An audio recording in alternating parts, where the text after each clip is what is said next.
ओम शांति। ओम शांति। आज बाबा के 4 तारीख के महावाक्य हैं। सार है मीठे बच्चे, मुख्य है याद की यात्रा। याद से ही आयु बढ़ेगी, विकर्म विनाश होंगे। याद में रहने वालों की अवस्था बोल चाल बहुत फर्स्ट क्लास होगा। प्रश्न है, तुम बच्चों को देवताओं से भी जास्ती खुशी होनी चाहिए। क्यों? तुम बच्चों को देवताओं से भी जास्ती खुशी होनी चाहिए। क्यों? देवताओं से अधिक खुशी क्यों होनी चाहिए? क्योंकि अभी संगम में बाबा ने डायरेक्ट किया। क्योंकि बाबा ने कहा तुमको अभी बहुत बड़ी लॉटरी मिली है। भगवान तुम्हें पढ़ाते हैं। सत्युग में देवता देवताओं को पढ़ाएंगे, यहाँ मनुष्य मनुष्यों को पढ़ाते हैं। लेकिन तुम आत्मा को स्वयं परमात्मा पढ़ा रहे हैं। तुम अभी स्वदर्शन चक्रधारी बने हो। तुम्हारे में सारी नॉलेज है, देवताओं में ये नॉलेज भी नहीं। गीत है, जाग सजनिया जाग, नवयुग आया आज। ओम शांति। नए युग में होते हैं देवी देवताएं, हैं वह भी मनुष्य, परंतु उन्हों के गुण देवताओं जैसे होते हैं। वह हैं वैष्णव, डबल अहिंसक। अभी मनुष्य डबल हिंसक है, मारामारी भी करते, काम कटाई भी चलाते हैं। इसको कहा जाता है मृत्यु लोक, जिसमें विकारी मनुष्य रहते हैं। उसको कहा जाता है देवलोक, जिसमें देवी देवता रहते हैं। वह डबल अहिंसक थे, उन्हों का भी राज्य था। कल्प की आयु लाखों वर्ष की होती तो कोई बात का ख्याल भी नहीं आता। आजकल कल्प की आयु कम करते जाते हैं। कोई 7,000 वर्ष कहते, कोई 10,000 कहते।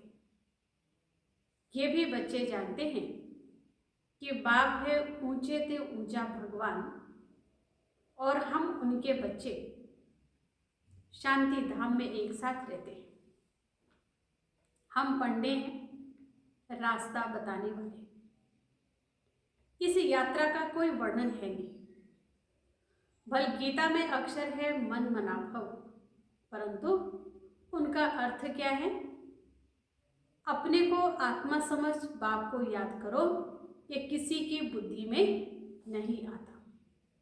अपने को आत्मा समझ मन मन परमात्मा पिता को याद करो, ये किसकी बुद्धि में नहीं आता। जब बाप आकर समझाए तब किसकी बुद्धि में आए। इस समय तुम मनुष्य से देवता बनते हो।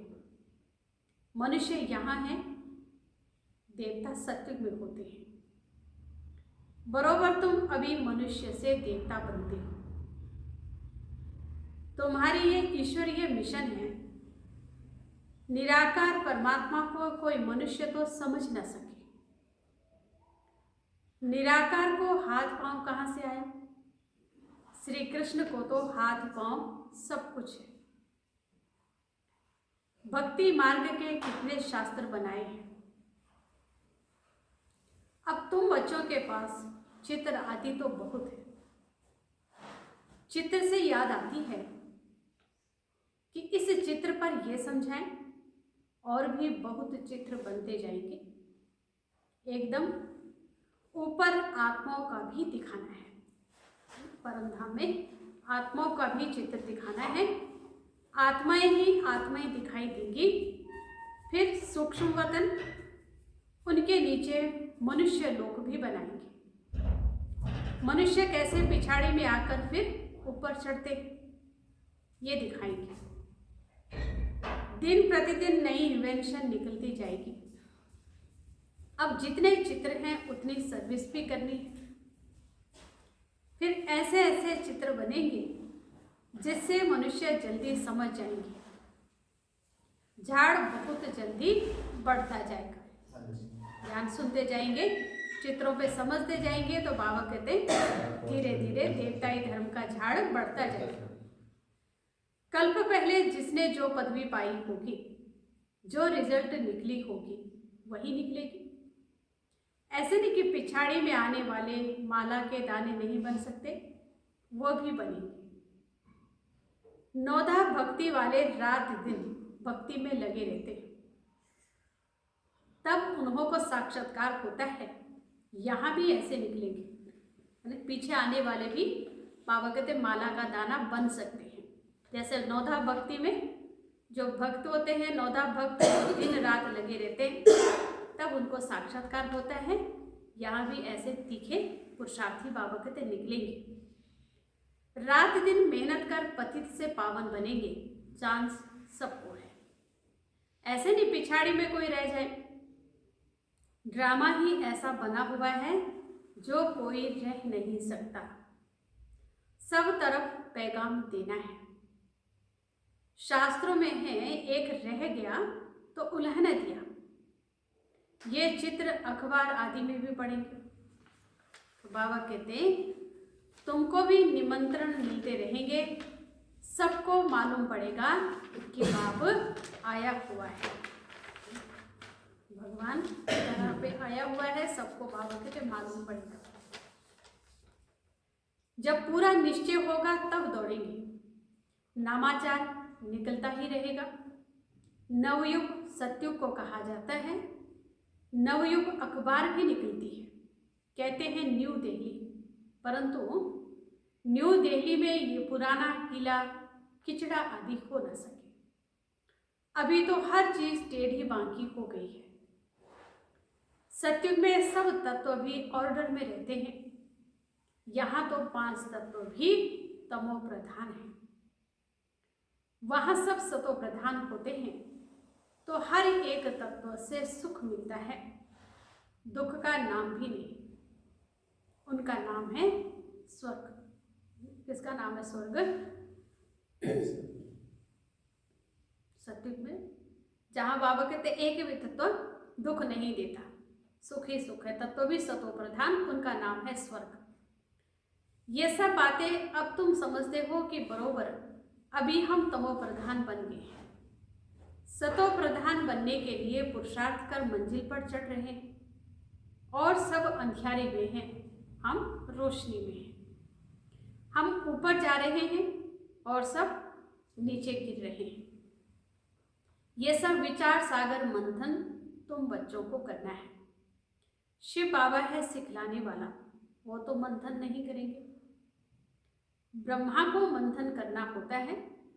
तुम सब विचार सागर मंथन कर समझाते हो। कोई का तो मंथन बिल्कुल ही चलता नहीं, पुरानी दुनिया ही याद पड़ती है ना। मंथन किसका नहीं चलता? जिनको पुरानी दुनिया याद पड़ती है। बाबा कहते पुरानी दुनिया को एकदम भूल जाओ, परंतु बाबा जानते हैं नंबरवार पुरुषार्थ अनुसार राजधानी स्थापन हो रही है। बाप कहते हैं मैं आकर राजधानी स्थापन कर बाकी सबको वापस ले जाता हूँ। वो लोग तो सिर्फ अपना अपना धर्म स्थापन करते हैं, उनके पिछाड़े उनके धर्म के आते रहते हैं। उनकी क्या महिमा करेंगे? महिमा तो तुम्हारी है। आदि सनातन देवी देवता धर्म को ही हीरो हीरोइन कहा जाता है, शुरू से अंत तक पाठ बजाने वाले। तो बाबा कहते हैं हीरे जैसा जन्म और कौड़ी जैसा जन्म तुम्हारे लिए गाया हुआ है। फिर तुम एकदम चोटी से गिरकर एकदम नीचे आकर पड़ते हो। तो इस समय तुम बच्चों को देवताओं से भी जास्ती खुशी होनी चाहिए, क्योंकि तुमको लॉटरी मिली है। तुम्हें भगवान पढ़ाते हैं, वहां तो देवता देवताओं को पढ़ाएंगे, यहाँ मनुष्य मनुष्यों को पढ़ाते हैं।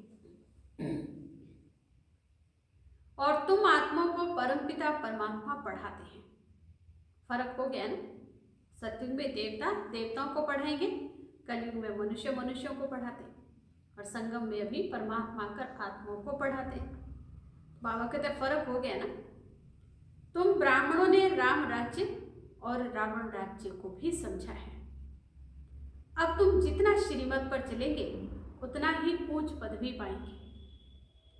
अज्ञान काल में जो करते हैं वह उल्टा ही होता है।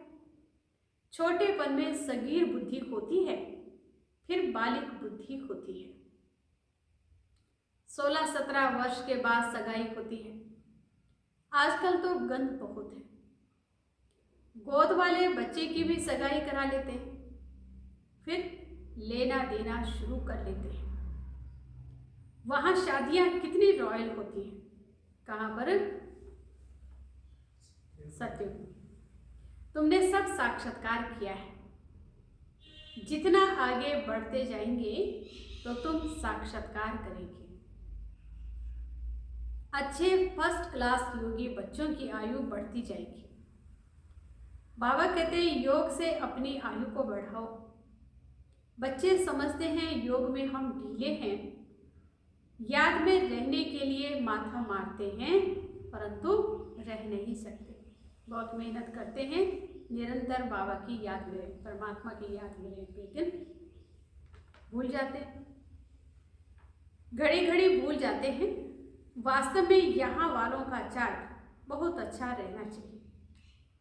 बाहर तो गोरख धंधे में रहते हैं, बाप को याद करते करते यहाँ ही तुमको सतो प्रधान बनना है।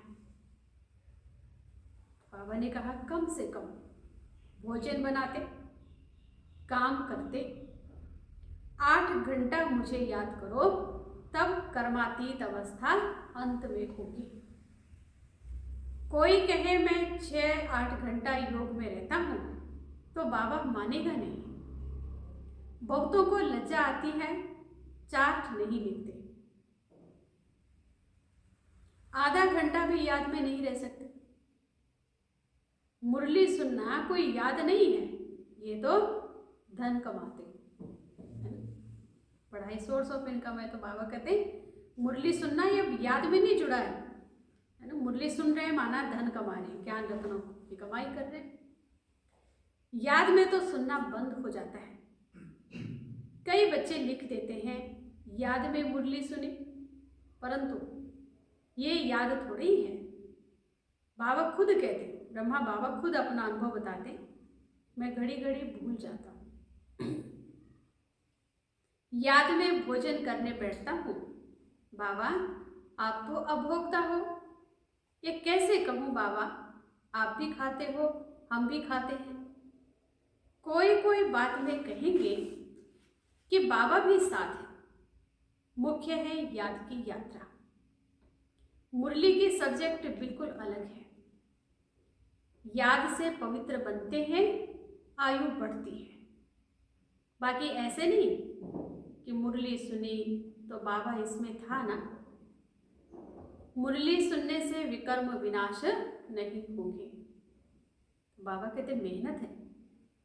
बाबा जानते हैं बहुत बच्चे बिल्कुल याद कर नहीं सकते।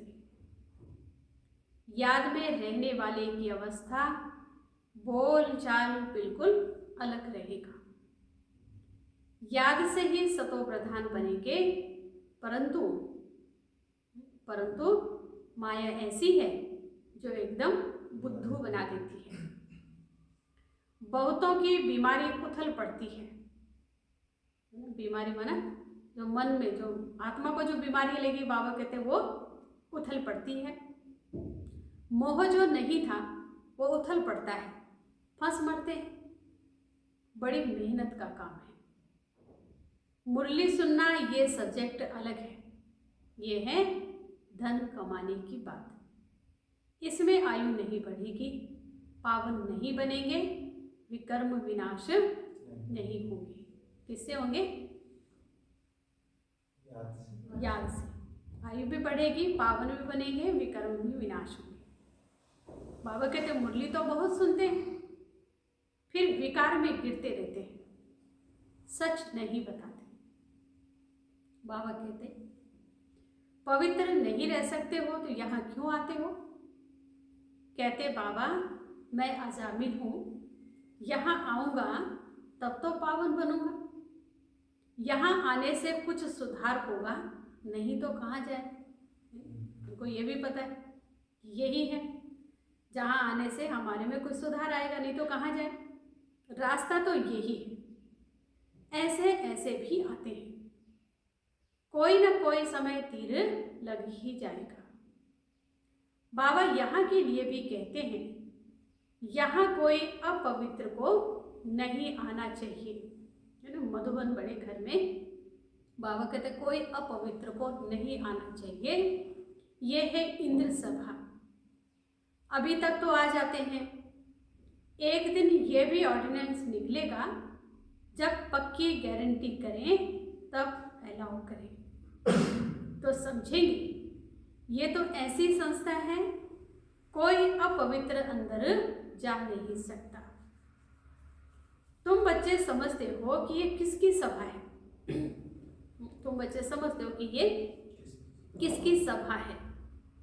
हम भगवान ईश्वर सोमनाथ बबूलनाथ के पास बैठे हैं, वही पावन बनाने वाला है। अभी आखिरी में बहुत आ जाएंगे तो फिर कोई हंगामा आदि कर न सके। इस धर्म के जो होंगे वह निकल आएंगे। कौन से धर्म के होंगे?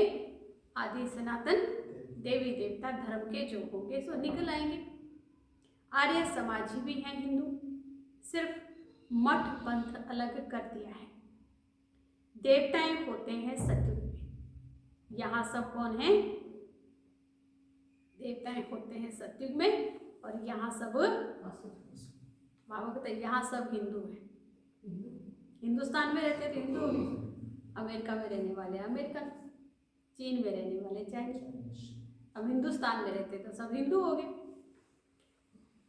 तो बाबा कहते हैं यहाँ सब हिंदू हैं, वास्तव में हिंदू धर्म नहीं, ये तो हिंदुस्तान देश का नाम है। हिंदुस्तान में रहते तो हिंदू, असली धर्म हमारा क्या है? आदि सनातन देवी देवता धर्म। इसलिए तो पूजा देवताओं की करते हैं, मैं तो देवताओं को ही मानते हैं, है ना। दुनिया भी या भारतवासी भी इसे किसको मानते हैं? देवी देवताओं की पूजा करते हैं। अनुसरण किसका करते हैं? रावण का। फिर कहते हैं आप नहीं मानते देवताओं को। हमें तो भगवान आकर के पढ़ा करके मनुष्य से देवता बनाते हैं, तो पुरुषार्थ तो कर रहे ना ऐसे दैवी गुणों को धारण करके देवता बनने का, देवताओं जैसा बने।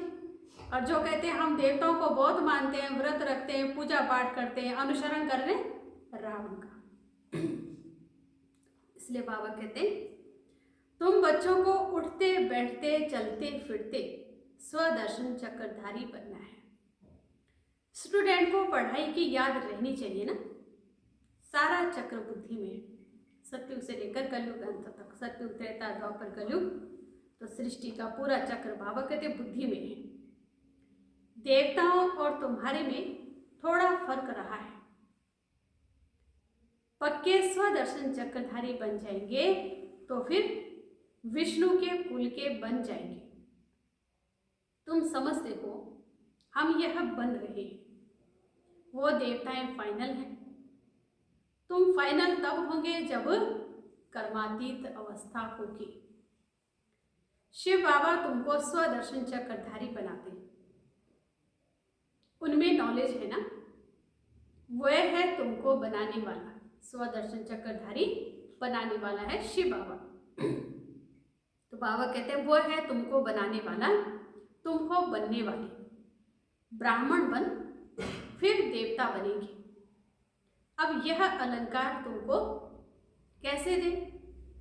अब तुम पुरुषार्थी हो, फिर तुम विष्णु के कुल के बनते हो। सतयुग वैष्णव कुल है ना, तो ऐसा बनना है तुमको। तो बाबा कहते बहुत मीठा बनना है। ऐसा वैसा अक्षर बोलने से, ऐसा वैसा अक्षर बोलने से बाबा कहते ना बोलना अच्छा है ना। गलत मुख से निकले उससे शांत रहना अच्छा। एक दृष्टांत है, दो लड़ते थे, सन्यासी ने कहा, मुख में मुलहरा डाल। सास बहू की लड़ाई होती थी, फिर बहू घड़ी घड़ी भाग जाती थी मायके, फिर बाप उसको समझा समझा के ससुराल भेज देता था। फिर बाप ने वापस जाना, पीछे पीछे बेटी फिर चली जाती थी। फिर महात्मा जी के पास गया, महात्मा जी कोई उपाय बताओ क्या करे। फिर महात्मा जी ने कुछ एक गोली सी बना दिया, बोला कि ये दे देना लड़की को। सास जब कुछ भी बोले तो ये मुलहरा है, इसको मुख में डाल दो। तो सास ने कुछ बोलना शुरू किया, बहू ने मुख में दवाई वो मुलहरा डाल दिया, तो मुख बंद हो गया। तो फिर एक ही बोल रहा है, दूसरा कब चुप है, तो बोलने वाला कब तक बोलेगा, लड़ाई शांत हो गई। इसलिए बाबा कहते हैं कि दृष्टांत है, दो लड़ते थे, सन्यासी ने कहा मुख में मुलहरा डाल दो, कभी निकालना नहीं है ना। दवाई तो तेरे सास जब कुछ करेगी तो उस समय दवाई है उसके, तो मुख से निकालना नहीं। तो बाबा कहते फिर रिस्पॉन्ड मिल ना सके। 5 विकारों को जीतना कोई मासी का घर नहीं है ना। 5 विकारों के ऊपर विजय हासिल करना इतना आसान नहीं है। कोई तो अपना अनुभव भी बताते हैं, अनुभव बताते हैं, हमारे में बहुत क्रोध था, अब बहुत कम हो गया है। तो बाबा कहते बहुत मीठा बनना है, मीठा माना सुखदायी बनना है। कल तुम इन देवताओं के गुण गाते थे, आज तुम समझते हो कि हम यह बन रहे हैं। कल देवताओं के गुण गाते थे, अब समझते हैं कि हम ऐसा बन रहे हैं। तो बाबा कहते हैं नंबरवार ही बनेंगे, जो सर्विस करेंगे उनका नाम जरूर बाबा भी लेंगे। रास्ता बताना चाहिए, हम भी पहले कुछ नहीं जानते थे, अब कितनी नॉलेज मिली है। जो अच्छी रीति धारण नहीं करते तो उनकी रिपोर्ट आती है, बाबा इनमें तो बहुत क्रोध है। बाबा जानते हैं ये रूहानी सर्विस नहीं कर सकते तो फिर स्थूल सर्विस, वे रूहानी सर्विस नहीं कर सकते तो भाग्य कैसे बनेगा, दुआएं कैसे जमा होंगी। तो फिर उनको बाबा क्या कहेंगे, ये स्थूल सर्विस करो। बाबा की याद में रहकर सर्विस करें तो अहो सौभाग्य। 1-2 को याद दिलाते रहो, याद से ही बहुत बल मिलेगा। याद करने वाले को फिर चार्ट रखना है, चार्ट से मालूम पड़ जाता है। हर एक को बाबा सावधान करते रहते हैं।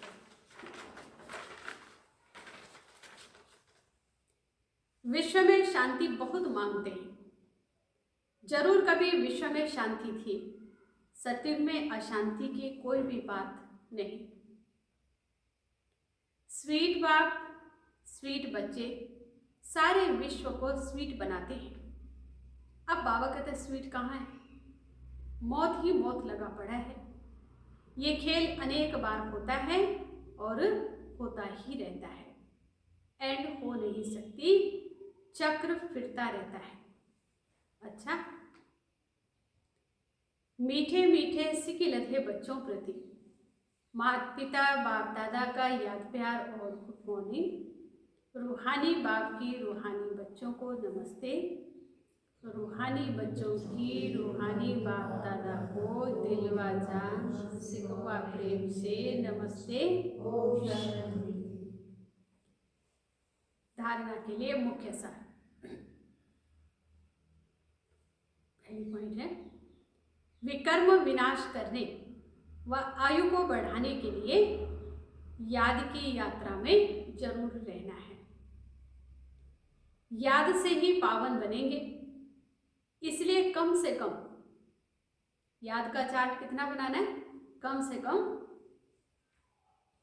8 घंटा याद का चार्ट बनाना है। दूसरा है देवताओं समान मीठा बनना है।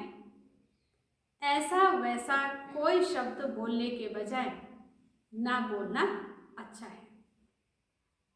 रूहानी व स्थूल सर्विस करते बाबा की याद रहे तो अहो भाग्य वरदान।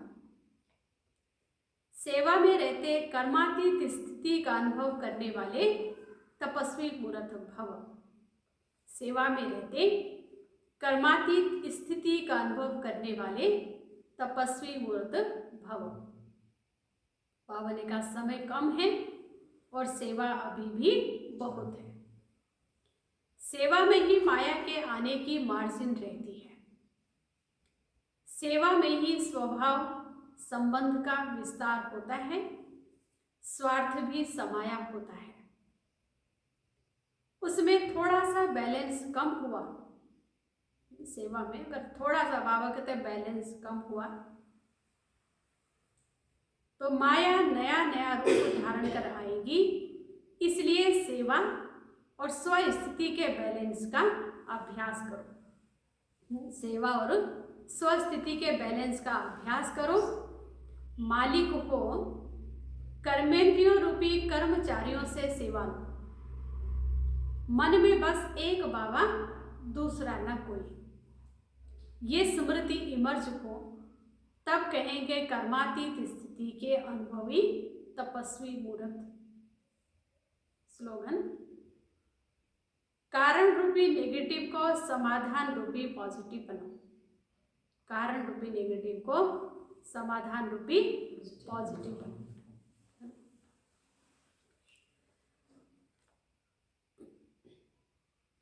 दिशा है आज के लिए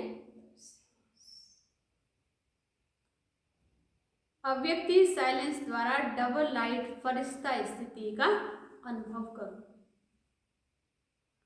फरिश्ता स्थिति का अनुभव करने के लिए किसी भी प्रकार के व्यर्थ और नेगेटिव संकल्प, बोल व कर्म से मुक्त बनो।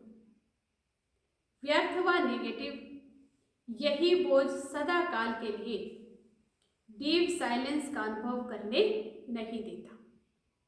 व्यर्थ व नेगेटिव यही बोझ सदा काल के लिए डीप साइलेंस का अनुभव नहीं करने देता। अब व्यर्थ बोझ से सदा हल्के बन डबल लाइट फरिश्ता बनो। ओम शांति।